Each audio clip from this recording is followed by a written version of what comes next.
जय हिंद दोस्तों। देखिए आप लोग के लिए बिहार से संबंधित प्रश्न जो भी आएगा वो और जो भी पूछा जाएगा वह आप लोग को हम इस वीडियो में उपलब्ध कराए हैं और आप लोग इसे अच्छे से देख लीजिएगा। देखिए यहाँ पे बिहार से पूछे जाने वाले प्रमुख प्रश्न। तो देखिए यहाँ बिहार के प्रमुख झील हो जाएगा, गर्म कुंड जलप्रपात हो जाएगा, प्रमुख नहर, प्रमुख परियोजनाएं हो जाएंगे, यहाँ वन आवरण क्षेत्र, फिर बिहार के प्रमुख जनजाति और प्रमुख अभयारण्य एक ही नज़र में। तो आप लोग इसे देख लीजिए, अच्छे से देखिए एक बार।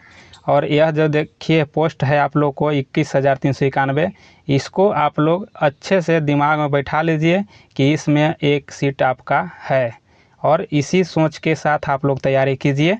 हमने सोचा कि बिहार से संबंधित वीडियो नहीं बनाए हैं तो आप लोग को एक वीडियो उपलब्ध कराते हैं कि अगर बिहार से पूछता है, अगर इस क्षेत्र से, तो आप लोग इस क्षेत्र से जितना भी क्वेश्चन आएगा तो आप लोग बना दीजिएगा। और आप लोग को बिहार से संबंधित एक वीडियो और लाएंगे जो अति महत्वपूर्ण होगा, वो भी आप लोग को जल्द उपलब्ध करा देंगे। तो इसको आप लोग देखिए और नए हैं चैनल पे तो सब्सक्राइब कर ऑल बेल आइकन प्रेस कर दीजिए।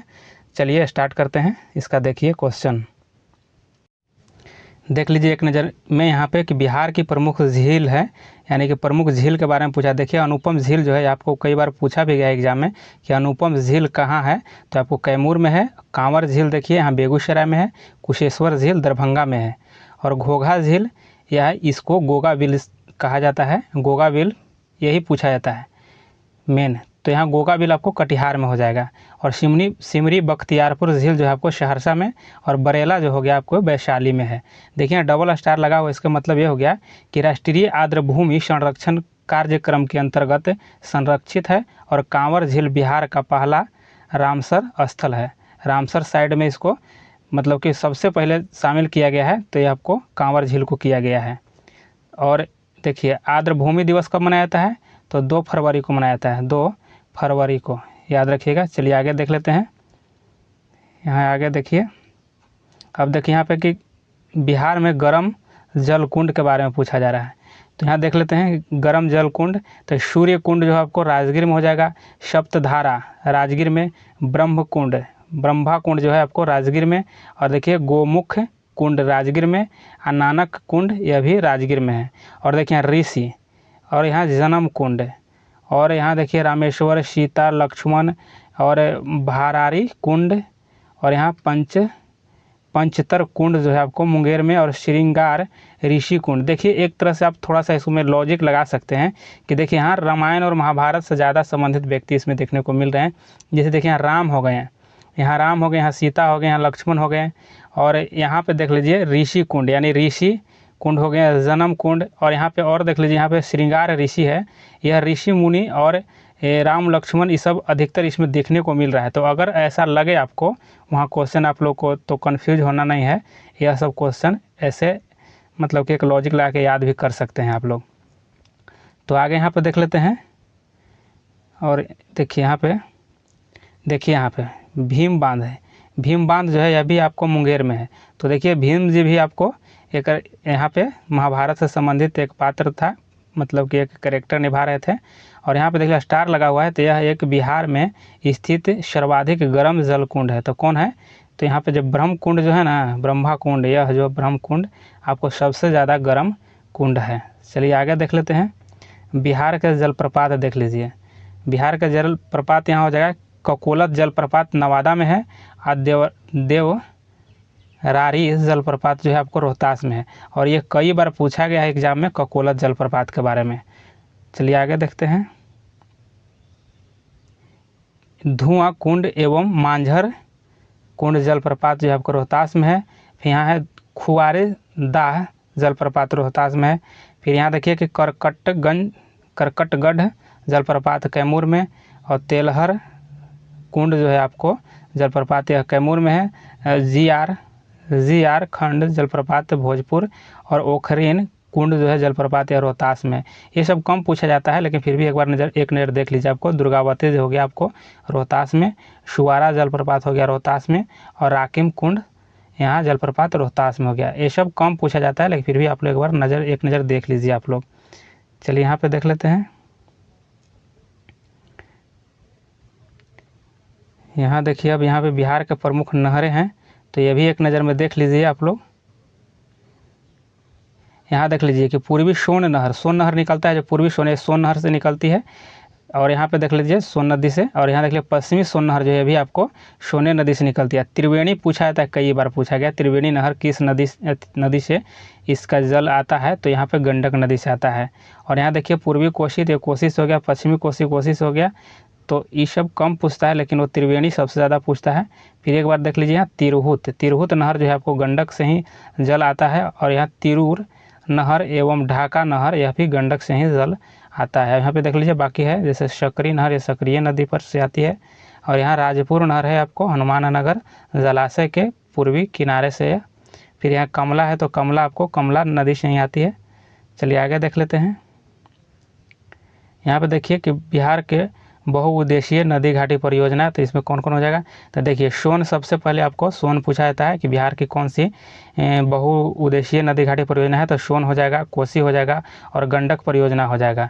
और ये सब जैसे कि सोन जो हो गया आपको सबसे ज़्यादा लाभान्वित आपको करती है, तो यह आपको देखिए बिहार के सर्वाधिक पुरानी सिंचाई परियोजना है। सोन नदी पर डेहरी के पास में बांध निर्मित करके 2 नहर निकाली गई है, एक पश्चिमी और एक यहाँ पे देखिए पूर्वी और पश्चिमी नहर निकाली गई है डेहरी से। यहाँ पे कोसी देख लीजिए भारत और नेपाल की संयुक्त परियोजना है। और यहाँ पे गंडक देख लेते हैं, भारत और नेपाल की यह संयुक्त परियोजना है। चलिए आगे देख लेते हैं। यहाँ पे देखिए बरनार परियोजना जो है, इससे लाभान्वित जिला जमुई है। और चंदन जलाशय योजना है भागलपुर ज़िले में है। देखिए यहाँ पे चंदन जलाशय योजना जो है भागलपुर ज़िले में है। और यहाँ बदुआ जलाशय योजना, इससे भागलपुर एवं मुंगेर ज़िले लाभान्वित होते हैं। फिर यहाँ दुर्गावती जल परियोजना है, इसे कैमूर व रोहतास ज़िले में लाभान्वित होते हैं। चलिए मुख्य देख लेते हैं। चलिए आगे यहाँ पे देख लेते हैं। यहाँ पे देख लीजिए, अब यहाँ पे है बिहार में शीर्ष 3 वन आवरण वाले ज़िले। जैसे वन आवरण वाला ज़िले आपको देखा जा रहा है 3 वन आवरण, देखिए सबसे ज़्यादा आपको कैमूर में है। यहाँ कुल वन क्षेत्रफल की दृष्टि से सबसे ज़्यादा कैमूर में, उसके बाद पश्चिम चंपारण, उसके बाद रोहतास में है। यहाँ पे देख लेते हैं कि न्यूनतम 3 वन आवरण वाले ज़िले क्षेत्रफल की दृष्टि से न्यूनतम, तो सबसे कम शेखपुरा, उसके बाद अरवल और उसके बाद जहानाबाद है। सबसे कम में शेखपुरा में वन आवरण है क्षेत्रफल की दृष्टि से। आगे यहाँ पे देख लेते हैं। यहाँ देख लीजिए, यहाँ पे देख लेते हैं कि यहाँ बिहार में 3 वन आवरण प्रतिशत वाले, यानी यहाँ वन आवरण प्रतिशत में तो सबसे ज़्यादा हो गया कैमूर, उसके बाद जमुई, उसके बाद नवादा हो जाएगा। और यहाँ पे प्रतिशत माने कम, सबसे न्यूनतम में देखना है प्रतिशत में, सबसे कम आपको हो जाएगा शेखपुरा में, फिर बक्सर, सिवान और गोपालगंज में हो जाएगा। यहाँ देख लीजिए, यहाँ पे परसेंटेज दिया गया है। चलिए आगे देख लेते हैं। ये सब कम पूछेगा, 2019 में ये पूछा गया है, मतलब 2019 से रिलेटेड प्रश्न है। तो आगे अब देख लेते हैं।